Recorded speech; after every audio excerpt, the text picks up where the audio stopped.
2025年5月，台海局势风云诡谲，紧张氛围笼罩着整个东亚地区。近日传出中国大规模军事动员的消息，矛头直指台湾，让国际社会为之震动。一时间，从华盛顿到东京，各国领袖频频召开紧急会议，研商对策。美国国会更是罕见的火速召开了听证会，直言不惜一切代价也要协防台湾。有美方官员甚至放话，必要时愿意牺牲10万人，要在1周内击退解放军的进犯。这听起来如同危言耸听，却反映出台海冲突可能带来的惨烈现实。本篇报告将以深入浅出的方式为各位观众全面解析此刻的台海危机，从中国动员攻台的背景、台湾与周边区域的战略地位、美国对台战略与国会听证会焦点，到牺牲10万人1周内击退共军战略构想的来龙去脉，以及国际社会的反应和战争潜在风险。让我们一同梳理这场可能改变全球局势的风暴。中国对台湾的觊觎由来已久，近年来更是动作频频，特别是进入2020年代后，解放军在台海周边的军事演习和部署明显增加。北京当局长期声称台湾是中国的一部分，从未放弃以武力统一的选项。在国际局势变化及内外压力下，北京领导层似乎认为武统台湾的时机渐趋成熟。回顾历史，自从1949年两岸分治以来，中共对台湾的政策经历了宣传统战、外交孤立与军事恫吓并行的阶段。习近平上台后，更在公开场合多次强调台湾问题不容留给下一代，显示出在他的任期内解决台湾问题的强烈意图。2022年佩洛西访台事件后，中国即在台湾周边进行前所未有的大规模军演，实施实质性的海空封锁演练。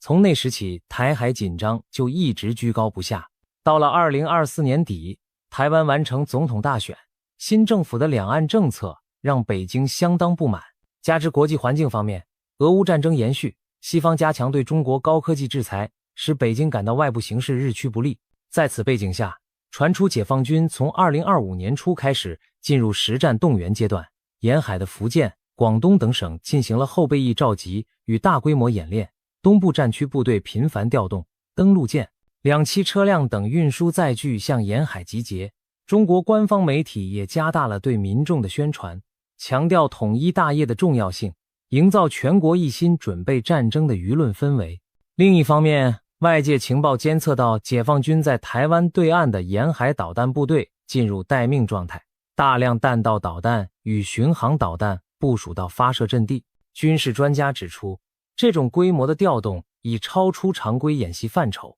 更像是为实际行动做准备。卫星影像显示，福建、广东沿岸的港口和码头出现大量民用船只被征用改装的迹象，这可能是为了增强渡海运输兵力。也有迹象显示，中国在东海、南海方向同步加强兵力，以防止他国介入。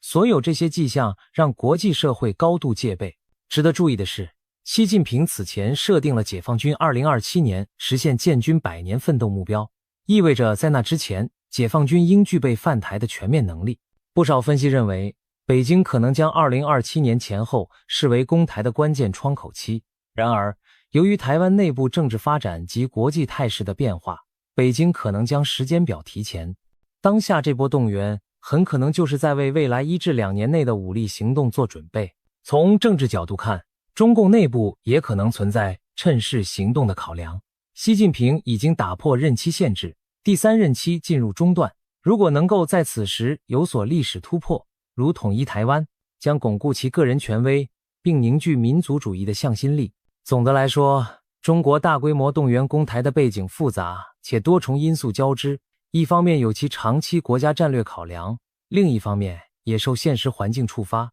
随着解放军兵锋压境，台海情势发展正朝着危险的方向逼近。接下来，让我们看看台湾自身以及周边区域的战略地位和军事部署，了解各方在这盘棋局中的筹码。台湾在地缘战略上有着无可取代的重要地位，被誉为扼守第一岛链的不沉航母。对中国来说，拿下台湾将意味着突破第一岛链的封锁，直接进入西太平洋广阔的海域。对美国和其亚太盟友而言，失去台湾则等同于在西太平洋防线上被撕开一道巨大缺口，这使得台湾成为中美两强博弈中的关键棋子。首先，我们来看台湾自身的战略价值。台湾位居东亚枢纽，北接日本琉球群岛，南临菲律宾群岛，其西边是中国大陆沿海，东临太平洋深海航道。这样的地理位置让台湾犹如一道门户，控制着中国海军进出太平洋的重要通道。如果台湾落入北京之手，解放军海空军将能以此为前进基地，对日本南部、菲律宾北部以及整个东海与南海地区形成钳制态势。美军在关岛、冲绳等基地的安全也将受到更直接的威胁。此外，台湾还是全球高科技产业的重要环节，例如台积电等公司生产着世界上相当比例的先进半导体芯片。一旦台海爆发战争，全球电子产品供应链将遭受重创，这也是各国关注台湾局势的经济战略因素。接着，从军事部署角度观察，目前台湾和周边地区都在为可能的冲突积极准备。在台湾本岛，军方这些年来强化了不对称作战理念，采取所谓刺猬战略，希望即便面对体量更大的解放军，也能以小巧灵活的战力造成巨大杀伤，让对方吞不下台湾。台湾部署了大量机动导弹、防空与反舰武器，例如雄风系列反舰导弹、爱国者防空导弹以及自行研发的天宫防空系统等，力图拦截来袭的解放军战机和导弹。同时，台湾海军与空军虽然规模远小于解放军，但也在争取提升品质。空军引进升级 F-16V 战机，并拥有少量幻影与自制经国号战机，海军则推动自制前舰计划，并部署有迅捷的导弹快艇。此外，台湾在2023年底决定将义务兵服役期延长回1年，强化后备动员，使其常备加后备兵力总数可达数十万人。一旦战事迫在眉睫，将进行全民防卫动员。反观中国解放军方面，经过20多年现代化建设，已经具备对台作战的相当威胁，尤其东部战区集中了陆海空火箭军的精锐力量。据估计，中国拥有上千枚各型导弹可打击台湾，包括短程弹道导弹、巡航导弹等，在开战第一波就能瘫痪台湾的防空和指挥系统。此外，解放军空军和海军对比，台湾也有数量压倒性优势，战机数量约为台湾的数倍，各种驱逐舰、护卫舰与两栖登陆舰队规模庞大。尽管两栖运输能力相对不足，要跨海投送数十万登陆部队仍具挑战，但中国可以通过民用船舶征用等方式部分缓解运输瓶颈。同时，解放军可能采取饱和攻击策略，先以导弹和空军密集打击压制台湾防御，瘫痪机场雷达等设施，再派遣特种部队奇袭关键目标，最后再动用大规模两栖部队登陆。此种立体攻势若成功，可能在几日内夺取台湾滩头堡。当然，周边其他地区的美日军事部署也在密切关注并因应。美国在亚太地区的驻军主要集中于日本和关岛。在日本的冲绳，美军基地距离台湾仅数百公里，一旦台海有变，驻日美军、韩海军第7舰队和空军战机中队等将是最快介入的力量之一。日本自卫队本身也在西南诸岛增强防卫，部署反舰导弹与防空雷达，以防范冲绳至台湾航线上出现的威胁。美军在菲律宾也重新获得几处基地使用权，可作为监视南海与支援台海的前进基地。此外，美军关岛基地拥有长程轰炸机和潜艇部队，可以从第2岛链向台海投射火力。不仅如此，澳洲等盟国也可能在后勤与情报上提供协助，形成对中国的包围网。综合而言，台湾在地理和经济上的战略意义，使其成为各方兵家必争之地。目前台湾自身的防御部署注重提升下阻力，周边美日等盟友的军力部署也早已将台海可能的冲突列入作战规划。这种剑拔弩张的态势意味着，一旦中国付诸行动，局势将牵一发而动全身，引发亚太局势的剧烈变动。理解了这些部署与地位之后，我们再来看看美国对台的整体战略，以及近日在国会举行的紧急听证会都谈了些什么。长期以来，美国在台海问题上采取的是所谓战略模糊政策，即不明确表态，一旦中国武力犯台，美国是否将直接军事介入，以此同时威慑北京，与约束台北不要单方面改变现状。然而，随着中国军力崛起和对台威胁增加，美国近年来逐渐调整对台战略，加强实质上的防卫承诺。尤其是俄罗斯入侵乌克兰的事件，让华府更加警醒，必须在危机发生前就强化威慑，才能避免战争的爆发。具体而言，美国通过多种方式强化对台安全支持。一方面，美国持续对台出售先进武器装备，例如防空导弹、反舰导弹、战机和无人机等，同时派遣军事顾问团队赴台训练台湾军队，提升战备。另一方面，美国也积极拉拢盟友，形成对北京的合围态势，例如推动美日安保在台海议题上更密切合作，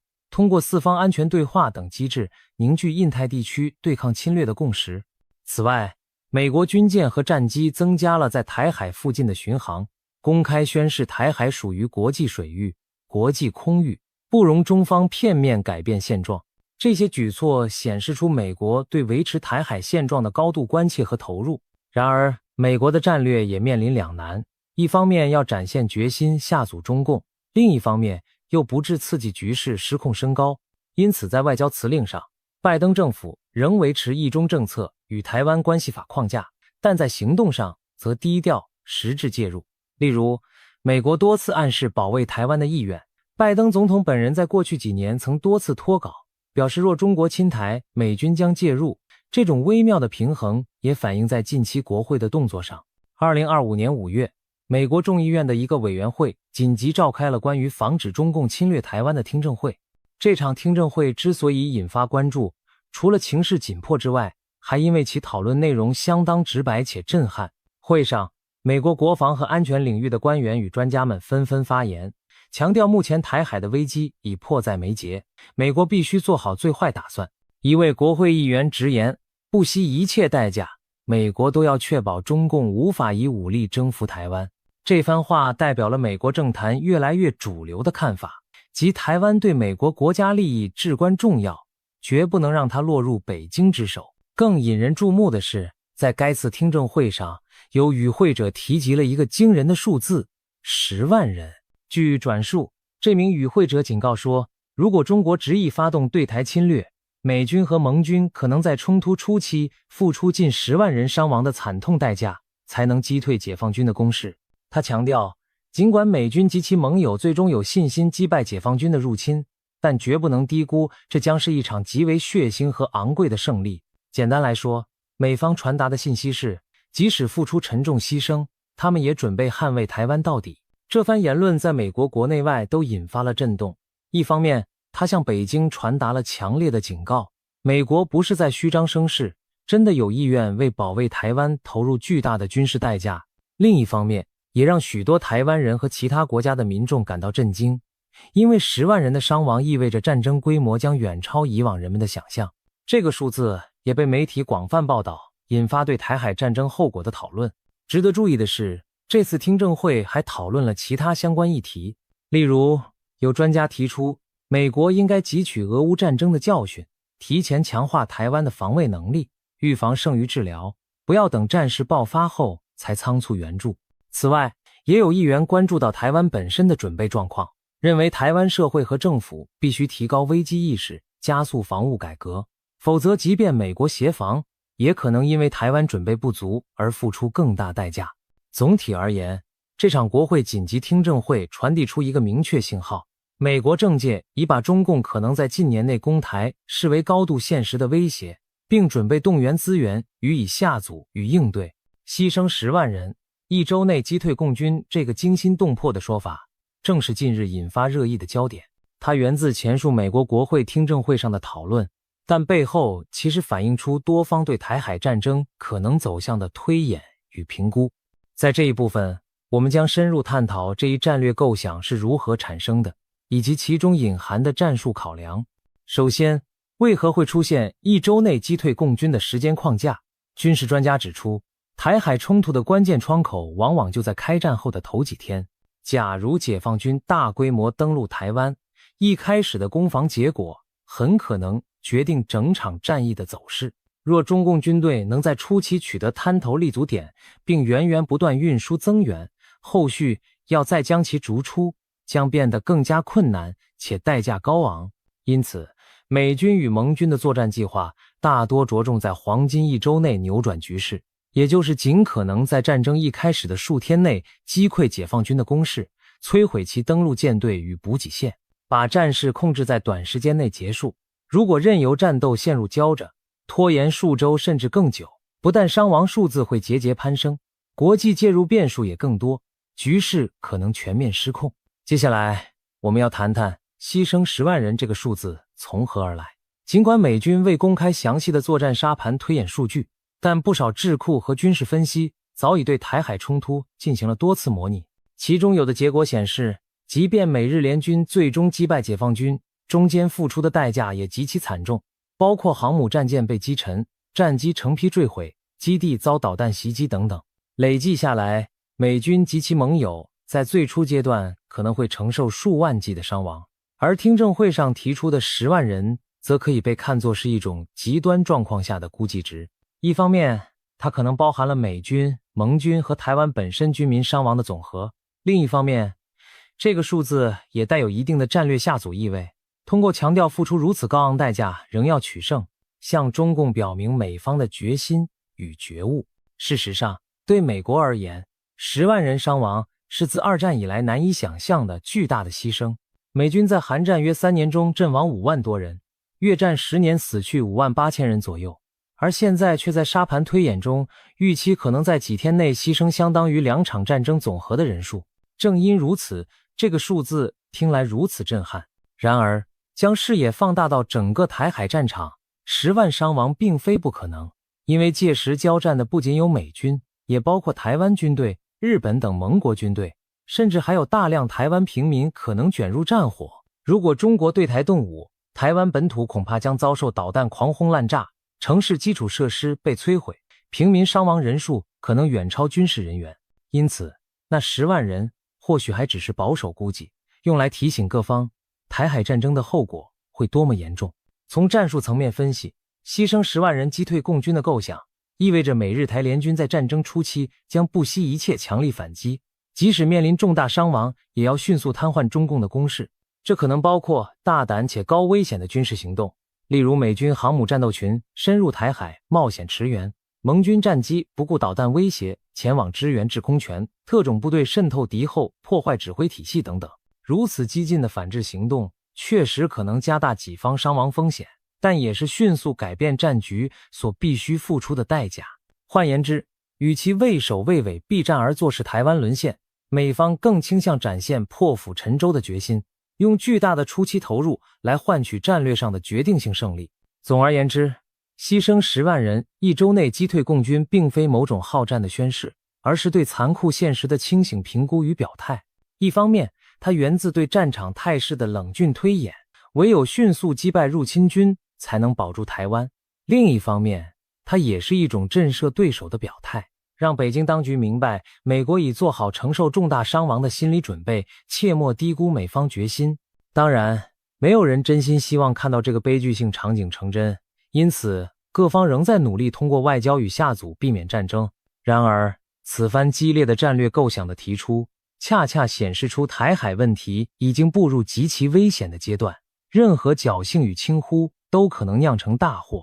中国对台动武的危机不仅是两岸问题，更将对国际社会产生深远影响。亚太邻国以及美国的盟友们早已对此情势有所准备，战事一起，各方势必做出反应。以下是主要国家和地区可能的反应概况。日本作为台海冲突最直接的邻国之一，日本对中国犯台的态度极为强硬。日本政府一方面会强烈谴责中国的侵略行为，另一方面也可能迅速启动自卫队进入高度戒备状态。由于日本与台湾仅一水之隔，而且驻日美军基地很可能成为中共攻击目标之一，日本极可能允许美军全面使用其领土进行反击。事实上，日本已多次表态，台海有事就是日本有事，暗示若台湾发生战事，日本在法律许可范围内将提供最大程度的支援，包括协助美军进行后勤、搜救和防空反导等任务。此外，日本也担心本国西南诸岛卷入战火，已拟定预案准备疏散该区域居民，预计撤离人数可达数万人。总体而言，日本在此情况下将与美国立场密切一致，成为抗衡中共的重要前线国。南韩，韩国作为美国在亚洲的另一重要盟友，态度相比日本要微妙得多。一方面，韩国不乐见台海爆发冲突，外交上可能呼吁和平对话，并避免直接点名批评北京，以免刺激中韩关系。韩国与中国经贸往来密切，且还需要顾及北韩借机生事的威胁，因此在选边站方面会较为谨慎。然而，韩国也不会坐视盟友美国受到攻击。一旦中共军队对驻韩美军基地发动攻击，韩美同盟条约将迫使韩国做出军事回应。在更可能的情形下，韩国将默许美军从韩国基地调动兵力或物资支援台海作战，但韩军自身可能不会直接参战。韩国社会对介入台海冲突存有疑虑，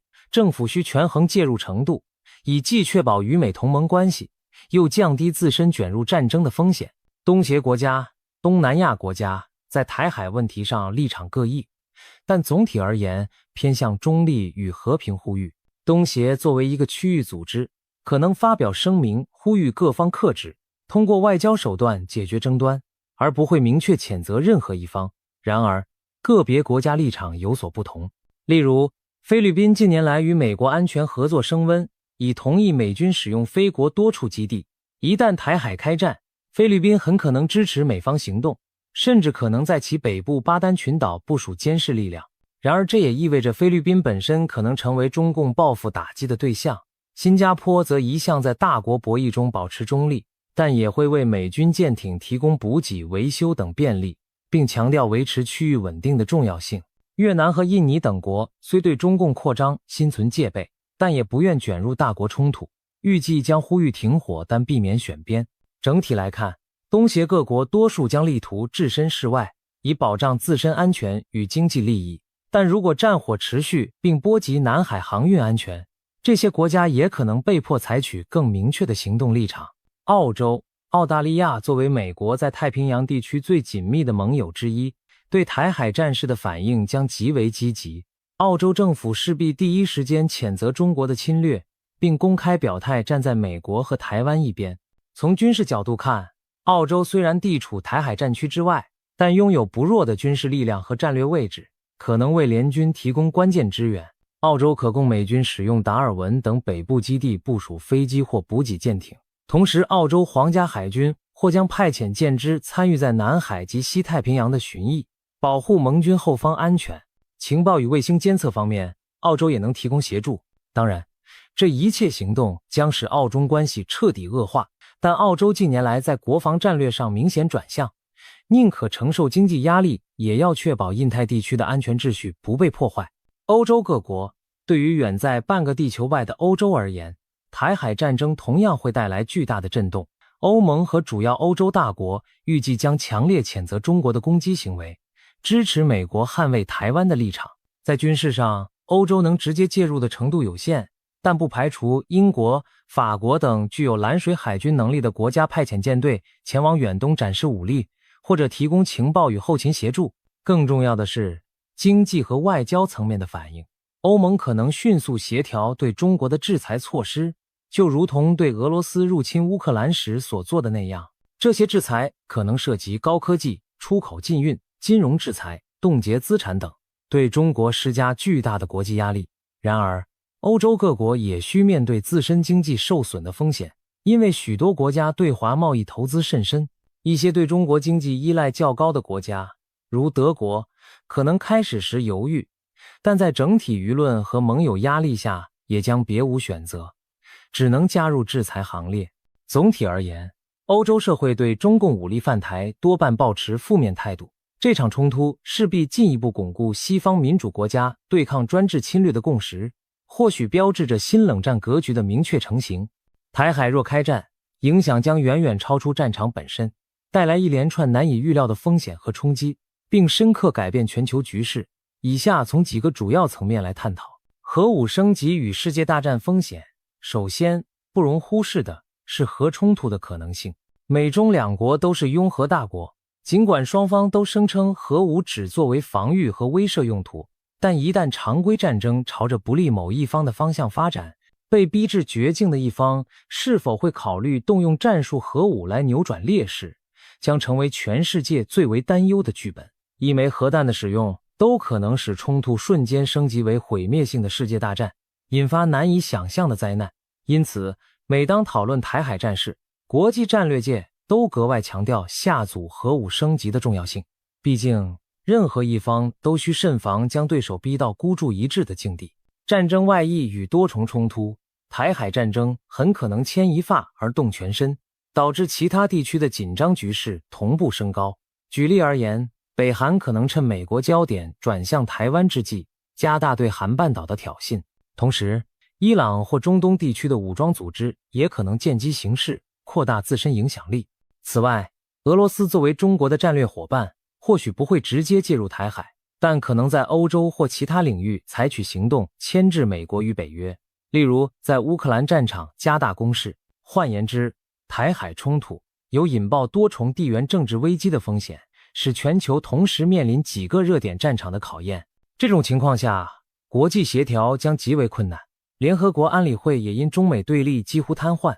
全球安全架构可能陷入前所未见的混乱，经济震荡与供应链断裂。台海战争对全球经济的冲击将是巨大的。首先，东亚是全球制造业和贸易中心之一，战火将导致电子产品、汽车、机械等产业链严重中断，尤其台湾盛产的先进芯片将陷入断供，使众多行业无料可用。战争爆发时，全球股市预料将剧烈动荡，避险资金涌入黄金和美元，美、中、台、日等经济体的市场都会遭受重挫。同时，战区附近的航运航线恐将中断，保险费率暴涨，货轮绕道行驶，导致运输成本飙升和交货延误。对高度依赖海运贸易的亚洲国家乃至全球而言，这意味着商品价格上涨与供应短缺。若冲突久拖不决，国际能源供给也可能受到波及。毕竟日本、韩国等国的能源进口航线经过台湾附近海域。综合来看，一场台海战争几乎注定引发全球经济衰退，其影响程度可能不亚于2008年的金融危机，甚至更甚。人道灾难与难民潮，战争带来的另一个直接后果是重大的人道问题。台湾岛内人口稠密，一旦战火延烧，平民伤亡恐十分惨重。解放军对台湾的导弹打击和城市战可能造成数十万计的居民死伤，幸存者将面临断水断电、医疗系统瘫痪和食物短缺等困境。在恐惧和绝望中，大量台湾居民可能设法逃难，形成难民潮。邻近的日本、菲律宾等可能成为主要的收容地，然而海上逃生的风险极高且运力有限，人道救援将面临巨大挑战。除了台湾本身，周边地区如冲绳、香港等地的居民也可能因战争受到波及，需要国际援助。战争造成的心理创伤和社会重建问题也将在多年内挥之不去。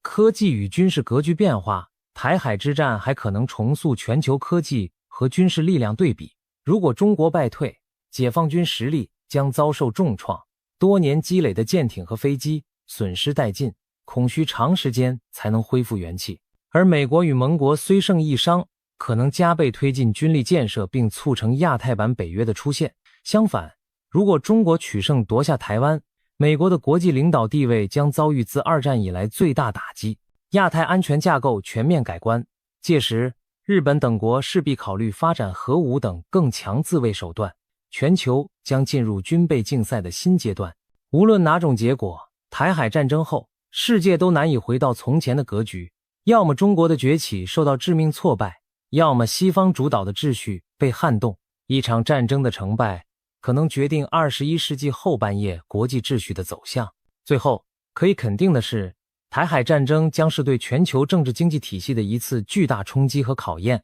许多国家将不得不重新评估自身的外交和安全政策，国际组织的作用也会受到质疑。二次大战以来建立的国际秩序本就因强权竞争而显现裂痕，而一场台海冲突无疑将让这些裂痕急剧扩大。如果人类从中吸取教训，也许会促使新的安全架构和合作机制诞生，但在短期内，更可能的是一个更加对立和分化的世界格局。我们只能期盼理性、终能战胜对抗，让这场危机得以化解于无形，避免上述最黑暗的情境真正上演。